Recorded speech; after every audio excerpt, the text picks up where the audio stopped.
Salut à tous, aujourd'hui une nouvelle vidéo, je vais vous présenter un vélo du 20e siècle. Donc bien évidemment dans cette vidéo je vais vous présenter ce vélo, mais vous allez peut-être aussi découvrir des anciennes pièces que vous ne connaissiez pas. On va comparer les anciennes pièces avec les nouvelles pièces. Donc si tu aimes bien ce genre de vidéo, n'hésite pas à liker, sinon la vidéo commence maintenant.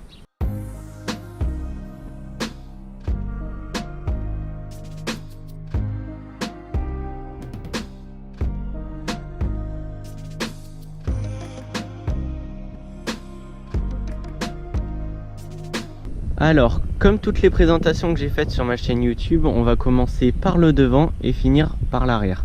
Alors le pneu avant, c'est un 26 pouces en largeur 1,95, donc c'est vraiment pas large. À l'époque, je sais pas comment ils arrivaient à tenir la route avec ça. Moi, par comparaison, je crois que je suis en 2,30 à l'avant et à l'arrière et ça accroche nickel. Par contre, ça, c'est assez bizarre. Donc par rapport à ma main, si vous voyez, c'est vraiment pas large. Pour des pneus du 20e siècle, il y a quelques craquelures, mais sinon je trouve qu'ils tiennent bien le coup. Je suis impressionné par la qualité des pneus. À cette époque, les pneus étaient super solides, tandis que maintenant, moi personnellement, des pneus ça me dure entre 6 mois et 1 an. Mais là, ils sont toujours en état, c'est incroyable. Alors passons aux jantes. Donc les jantes, je crois que c'est de l'aluminium. Je suis pas sûr, dites-moi dans les commentaires ceux qui le savent. On ne sait pas la marque, elles sont en 26 pouces. Après elles sont quand même solides, hein, elles se voilent pas. J'ai essayé quelques fois le vélo et ça marche nickel. Passons à la fourche. Donc c'est complètement différent des VTT actuels. C'est une fourche acier rigide. Donc si vous voulez, il n'y a pas d'amortissement. Tout passe directement par la fourche et direct dans les poignées. Donc ça demande un effort physique beaucoup plus important que sur un VTT normal. Je sais pas si vous arrivez à vous rendre compte qu'il y a des gens qui faisaient des courses de cross-country avec des vélos comme ça. C'est impressionnant. Alors passons au poste de pilotage. Donc ce vélo est équipé d'une potence et d'un guidon en acier. Alors la largeur du guidon, je ne la connais pas, mais elle est vraiment très courte. Ça a clairement rien à voir avec les largeurs de guidon actuelles en cross-country. Alors à l'époque, c'était vraiment tout le contraire de maintenant, parce que je veux vous montrer. La potence monte, alors que maintenant les potences de cross-country descendent le plus possible pour mettre le poids en avant. Alors ce vélo est équipé de freins à patins que je ne connaissais pas. Ce sont des Shimano Altus A20.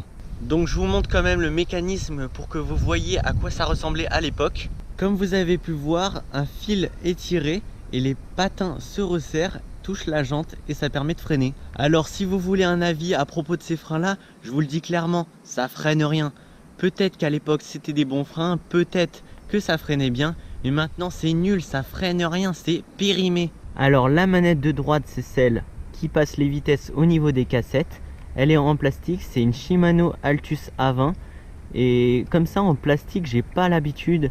Moi c'est en métal, enfin en aluminium précisément. Mais là en plastique, c'est vrai que ça fait assez bizarre. J'ai l'impression que c'est pas très solide. Alors à gauche c'est la même chose, à part que c'est fait pour passer les plateaux.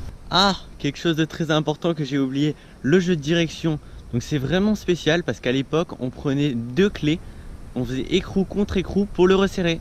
Comme la plupart des pièces sur ce vélo, le jeu de direction est en acier. Je pense que c'était la mode de l'époque. Ça devait faire bien de dire « Hey, j'ai un vélo acier » comme maintenant on dirait « Hey, j'ai un vélo carbone, regarde ». Alors passons au cadre. Le cadre c'est un Starway Fun Sport, encore une fois en acier avec une peinture violette et noire. Alors la tige de selle, je ne connais pas la marque, j'ai un doute, donc pour ceux qui savent, dites-le moi dans les commentaires si la tige de selle est en aluminium ou alors en acier. Donc alors la transmission est entièrement en Shimano Altus A20. Regardez ça, c'est impressionnant, la patte de dérailleur, elle ressemble énormément aux pattes de dérailleur actuelles sur les dérailleurs Shimano. Après une telle différence d'âge entre eux à l'époque et maintenant, elles ont toujours plus ou moins la même forme, à part que celle-là est en acier et maintenant ça change, les matériaux sont plus modernes. J'ai aussi remarqué que ce vélo n'a pas de patte de dérailleur. C'est fou comme les vélos changent avec les années. Regardez ça, le dérailleur est directement accroché au cadre. Au niveau de la transmission, il a un dérailleur à l'avant avec 3 plateaux et à l'arrière 7 vitesses. C'est complètement différent d'aujourd'hui, on peut trouver du monoplateau avec du 12 vitesses à l'arrière. Le pneu arrière et la jante sont les mêmes qu'à l'avant. Donc c'est déjà la fin de la vidéo, j'espère qu'elle t'aura plu. Si c'est le cas, n'hésite pas à liker. Tu peux aussi me dire quel est le nom de ton vélo. Allez, ciao!